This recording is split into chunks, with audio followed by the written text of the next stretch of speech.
Earlier, you guys heard me talk about taking the frontal shot like that out of that stand. I said when we got to the deer that I hit it up in the neck, and I did.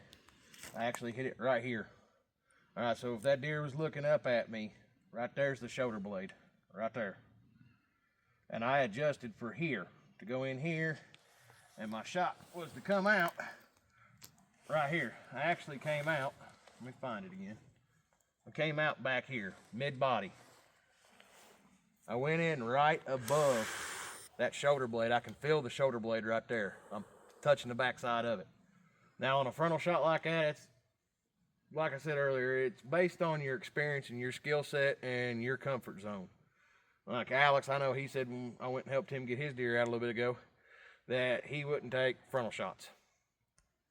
All right, to each their own on that. I will take a frontal shot, but under certain circumstances. I need under 20. This deer, when I ranged where I shot it, was like 15.2 yards is what my rangefinder said. So that's close enough for me to feel comfortable enough to put that broadhead through the shoulders or even the neck right here. If you want to classify it, it's right at the base of the neck, because you have a shoulder blade here and you have a shoulder blade here, and I went right in the V here. And that still popped it out back here. Yes, I punctured gut, but that's to be expected when taking a frontal shot. Especially if you're on the ground, you're going to get a lot of that gut matter because you're sending the arrow straight through the deer.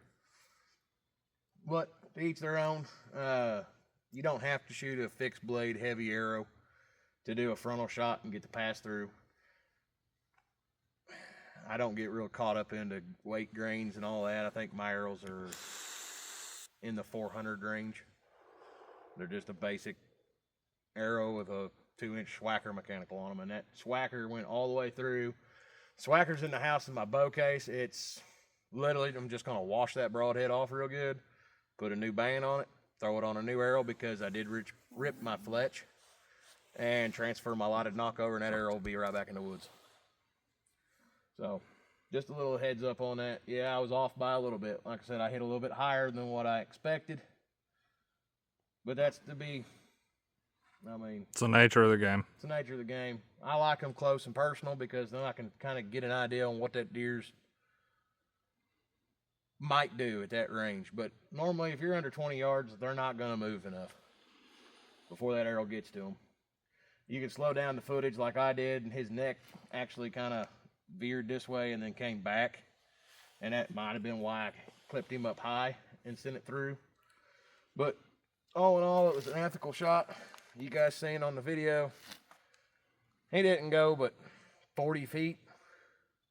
Yeah, he didn't go very far on that video. And if we take the time to walk up here to mine, I had about the same deal. Ryan will point that out to you, since he does know where the shot placement is. We'll get it turned around here real quick and not. All right, so Alex's buck here. Okay, 240. Alex had a good shot placement. Middle body right there. This one? Yep. Was your first shot? Yep. So his first shot went in here. But I was at 40 yards. This is 40 yards, and he was quartering. He was broadside. Oh, he's broadside. He turned. He turned during the shot. Okay. He turned towards me during the shot. He was this way facing Alex. He put the arrow through here. He got a complete pass through. And Didn't think I did. what he had done is he had put the arrow through the buck's back leg. That is bone and a big tendon right there. He put it right through that buck's back leg. On that shot, he got liver, and I mean, he put you shoot the Swacker fixed blades, I don't know their exact cut. 1 3/4. Yeah, he put an 1 3/4 cut through that deer's liver. But I can tell you right now, if we had a tape measure down there, it probably would have measured more than 1 3/4. That shot alone would have put this deer down. Yes, he did get gut in it. Clipped a lung, passed straight through the liver, and I clicked gut. What I had seen blood trail wise, and what Alex had told me, and I've tracked many a deer for not only myself, but a lot of other people with dogs and everything else, this deer wouldn't have made it. because when Alex came up on him, and he did put a second shot in this deer, He was hurt. he was down, he was bedded, he wasn't going nowhere. No, he laid on his side So, and he was done. We'll spin him back around to save you guys the gore. His second shot placement was Okay, good. saving the gore, but Well, I put it through the bottom side of his chest and came out right here behind the leg. right out behind the armpit. So he got heart with that to finish him off. This deer would have died. I didn't want him suffering. Yeah, it's one of those you really got to know, and I know a lot of people's going to feedback on this. When you make a shot, whether it be gut or liver, on pushing a deer, a lot of people tell you back out, leave them lay for the night, or at least leave them lay for 4 or 5 hours and then go back in. There are times when that is going to cost you a deer. Sometimes it's best to get up like Alex did and start tracking that deer slowly. I didn't run after him. And push him and bump him a little bit, because when they're hit hard like that, you need their adrenaline to stay pumping. Adrenaline is what keeps you going in a fight or flight mode. This deer was in flight mode. So if he would have backed off and just let him bed, liver shot takes a couple hours sometimes. Especially if the hole was blocked with gut matter or whatever. I've seen a bunch of them tracking with dogs. And a lot of the times, if they would have just bumped them a little bit, you'd have seen this deer do exactly what this one would have done. Well, what this one did do. And that is, it wore him out. He bled good. I seen the blood trail. And he bled all the way from where I shot him to where I finished him off. He was dumping blood good. And he would have bled out fairly soon. I mean, where you put the last fatal shot on him, that probably was his last bed for the night. Probably. He'd have died right there. But kudos to you for going in and putting him down so that way he wasn't suffering. That's my biggest thing. thing. That's the ethical thing to do. Sometimes you got to learn when to push them and when to back out. Gut shot deer, back out. Now, if he would have been a bigger deer, I probably would have let him lay. Yeah. If you're talking this is a younger buck, if he would have been a mature buck, yeah, I would have backed out. I wouldn't have pushed him. They just got so much more more mass and muscle and they got more gumption in them than these younger guys do. So you bump them, they're going to run. Your track job went from, 300 yards? Yeah, he went about 300 straight lined. Yeah, straight line 300. And he kept betting every time I'd back off. Mature buck, I've seen it happen with a liver shot only. Go miles. Yeah, I've tracked them up to 2 miles with a bloodhound. I mean, it's just... And not saying these smaller deer will. Yeah, I mean, he could have easily done it too. But I think where I clipped his lung, punched straight through the center of his liver. Well, you clipped lung, you got center mass liver, and you barely nicked the gut, really. Yeah, and I punched his back leg to where he couldn't use it. You punched that back leg right here and broke that. And without having this right here, this is a main joint right there. Without having that ability to use it, that leg is almost worthless. No, he was carrying it. So, I mean, that slows him down that much more. And puts more strain on his body. But what I'm getting at with a lot of this, guys, is sometimes you think you got the most perfect vital V shot, and you could be off just a touch. Or you don't see the deer turn, or like mine did, it did a little bob with its head. I mean, that's why I preach practice. Mm-hmm. Get comfortable. Don't shoot outside your comfort zone. I wouldn't care if this was a 180-inch deer. At 40 yards, I would not have thrown the arrow. But that's the difference between me and Alex. I can shoot all the way out to 70 I've watched this dude shoot 70. But I refuse to take anything past 30 on a deer because I cannot predict what a deer is going to do past 30 yards. At 30, they're going to duck, and I already know that part. How much? I don't know. We're going to find that out when I let the arrow go. But I can compensate for that. I can aim lower.